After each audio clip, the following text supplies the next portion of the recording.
कहीं ना कहीं मुस्लिम समुदाय जो है वो बीजेपी की नीतियों को पसंद कर रहा है। पसमानदा ज्वाइन करके, पसमानदा आपने सुना ही होगा, बीजेपी को अधिकतर मुस्लिम प्यार कर रहा है, और जुलाई से समीकरणें जो आएंगी वो बीजेपी के हित में ही होंगी। मुस्लिम महिलाएं जो हैं वो भाजपा से जुड़ रही हैं। काफ़ी सारी योजनाएं जो हैं वो मुस्लिम महिलाओं के लिए चलाई गई, उसके बारे में बता रहे हैं कि ये योजनाएं आपके बारे में चल रही हैं। तो इसको देखने के बाद जो है वो मुस्लिम वोटर जुड़ रहे हैं। तो मैं ये कह सकता हूँ कि आने वाला चुनाव जो है वो एक ख़ास चुनाव होने वाला है, और मुस्लिम जो है वो मतदाता ज़रूर भाजपा से जुड़ेंगे। भाजपा का मुस्लिम मतदाताओं में पैर सैन लगाने की कोशिश कर रही है। 2024 लोकसभा चुनाव का बिगुल बज चुका है। सभी राजनीतिक पार्टियां अपने प्रचार प्रसार में लग चुकी हैं। इस समय हम खड़े हैं उत्तर प्रदेश के मुरादाबाद में। यहाँ पे हमारे साथ कई वरिष्ठ पत्रकार मौजूद हैं। उनसे जानते हैं कि किस तरीके का समीकरण मुरादाबाद सीट का है। जी सर, क्या नाम है आपका? मेरा नाम शारिफ है। और जैसे कि आपने कहा समीकरण, तो समीकरण पर मैं आपको बता दूं, क्योंकि मुरादाबाद एक लोकसभा, बड़ी लोकसभा है। इसके अंदर फिलहाल के जो मौजूदा सांसद हैं वो गठबंधन के प्रत्याशी थे, डॉक्टर एस टी हसन साहब। क्योंकि कांग्रेस का जो गठबंधन अगर बनता है, अगर होता है सही तरीके से, तो शायद वो फाइट दे पाएँ भाजपा को। लेकिन फ़िलहाल जो है वो ऐसा लगता है कि भाजपा को कोई टक्कर नहीं दे पा रहा है, क्योंकि भाजपा की अपनी जो रणनीति है वो बहुत बढ़िया है। जैसे कि हम लोग यहाँ कवर करते हैं, जगह जगह उनका जाके कैंप लगाना, नमो ऐप के बारे में बताना, एक मीटिंगें करना और नए वोटरों को जोड़ना, ये भाजपा की जो रणनीति है वो उनके काम आ सकती है।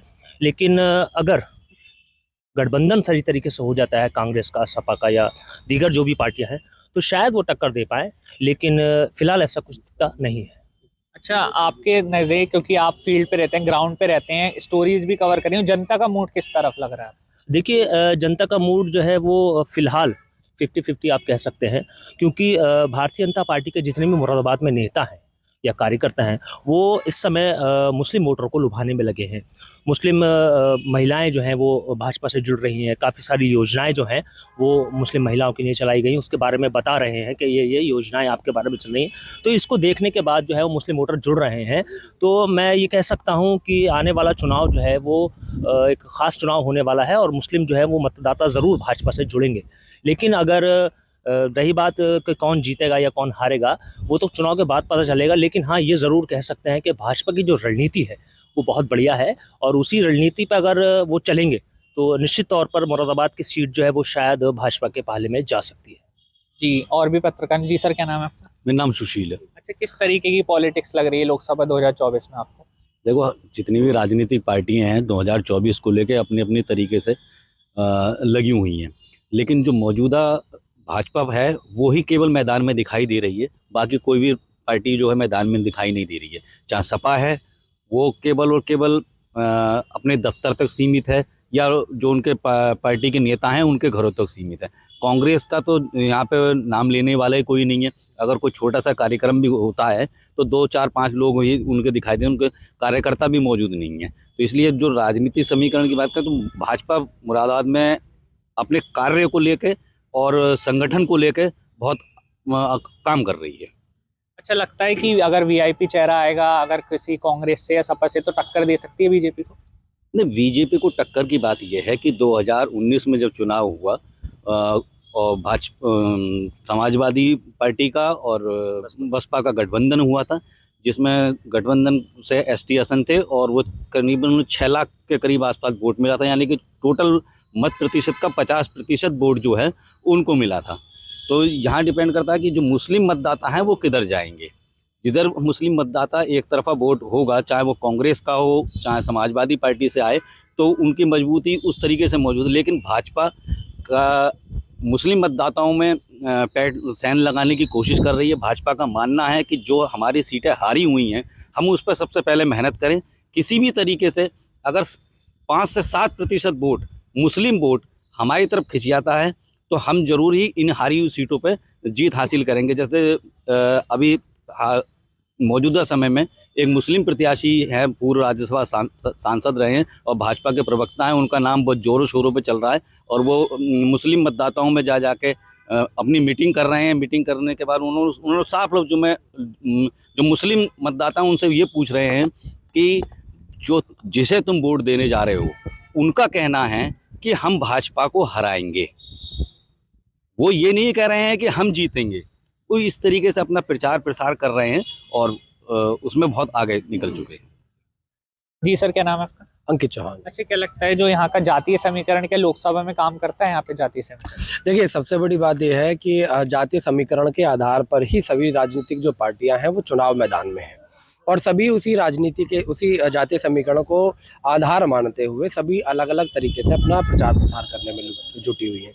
भाजपा हो, सपा हो, कांग्रेस हो, सभी लोगों का, क्योंकि कांग्रेस की अगर बात करें तो मुस्लिम बाहुल्य क्षेत्र के होने के नाते कांग्रेस चाहती है कि समाजवादी का कहीं ना कहीं अगर वोट परसेंट उसका कम हो जाएगा तो कांग्रेस का वोट परसेंट अच्छी तरीके से आगे बढ़ जाएगा।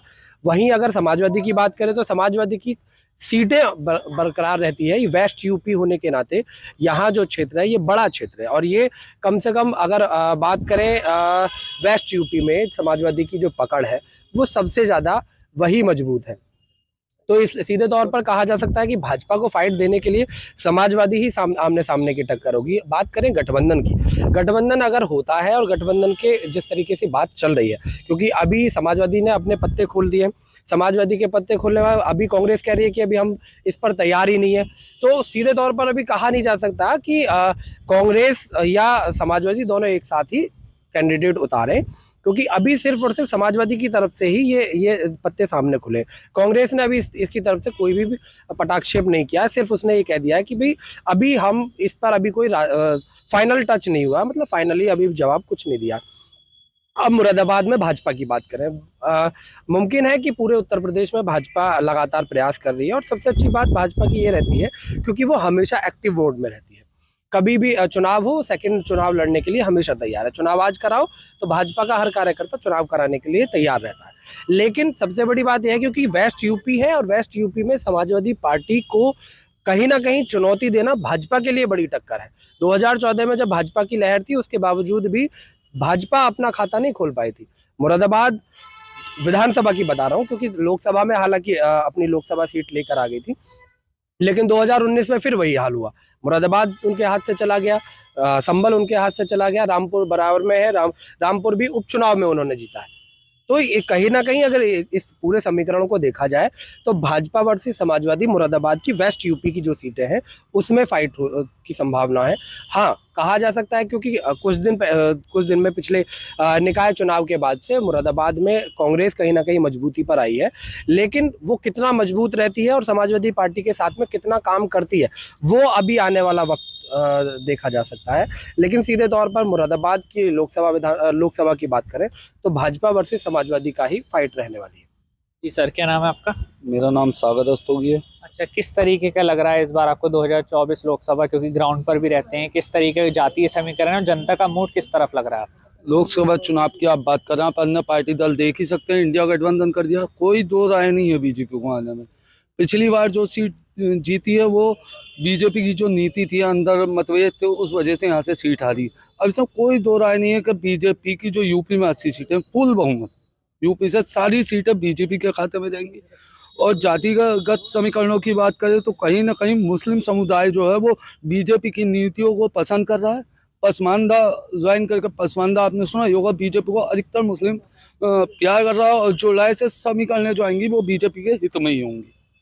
अच्छा, जनता का मूड ज्यादातर आपको लग रहा है कि बीजेपी की तरफ है? बिल्कुल, इसमें कोई दो राय नहीं है। आप जान सकते हैं कि सीधा नारा बीजेपी धरातल पर उतर के इस बार काम कर रही है, कोई ना कुछ हमसे छूटे ना, कुछ हमसे रहे ना, सबका साथ और सबका विकास। आप जानती हैं कितने मुस्लिम वोटर और कितने लोग जो हैं पसमानदा से जुड़ चुके हैं। अब इसमें कोई दो राय नहीं है कि बीच आने वाले समय में लोकसभा का ताज अब मोदी और बीजेपी की सर पर ही होगा।